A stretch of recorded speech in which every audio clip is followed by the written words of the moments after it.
The hotel lobby shimmered with golden chandeliers, soft piano music floating in the air, and laughter echoing from the bar. It was the kind of place that whispered of wealth and power, a perfect hideout for secrets too dangerous to expose. But no one in that lobby knew what was about to happen. No one knew that a man's double life was about to shatter in the most dramatic way possible.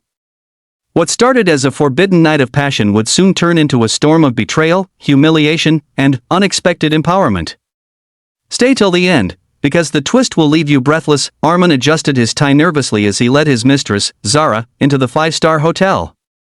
His heart pounded, not from guilt, but from excitement. For months, he had been playing with fire, lying to his wife Sana about business trips, late-night meetings, and endless stress. Yet here he was, smiling smugly, about to enjoy another night of indulgence with Zara. She was younger, beautiful, daring, the complete opposite of his calm and patient wife.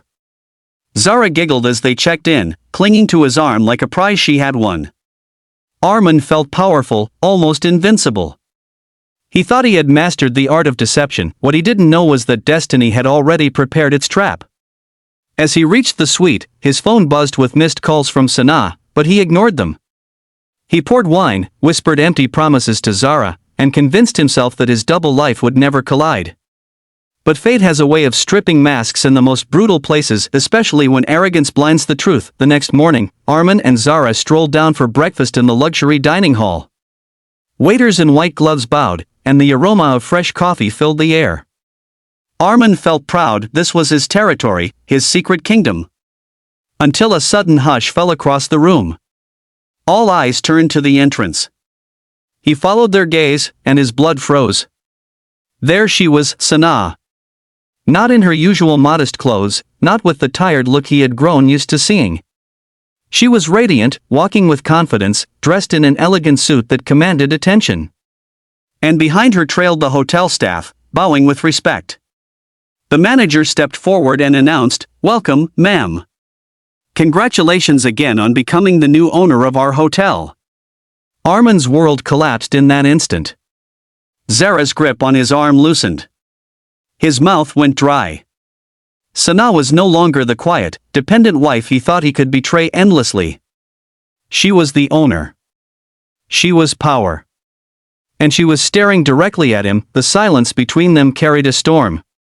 Sana's eyes were not filled with tears, they were filled with something far more terrifying: clarity.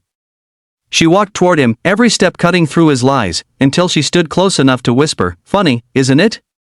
How secrets have a way of checking in at the wrong place." Armin stammered, tried to explain, but words failed. For the first time, he felt small, powerless, caught in a trap of his own making. Zara quickly excused herself, sensing the fire about to erupt, and left him standing in shame. That night, Sana didn't cry. She didn't scream. She sat across from Armin in their home and listened to his desperate apologies. But she had changed. She wasn't the same woman he had underestimated. She revealed how she had quietly built her business empire, investing, working late, believing in herself, while he spent his nights in betrayal. She hadn't come to destroy him, she had come to free herself. Armin begged for forgiveness, swearing he would change, but Sana only smiled sadly. "I don't need to punish you, Armin. Life already has." Those words cut deeper than any anger ever could. He realized too late that the woman he once ignored had risen far above him, not through revenge, but through self-respect. By the end, Sana walked away stronger, leaving Armin to face the ruins of his pride.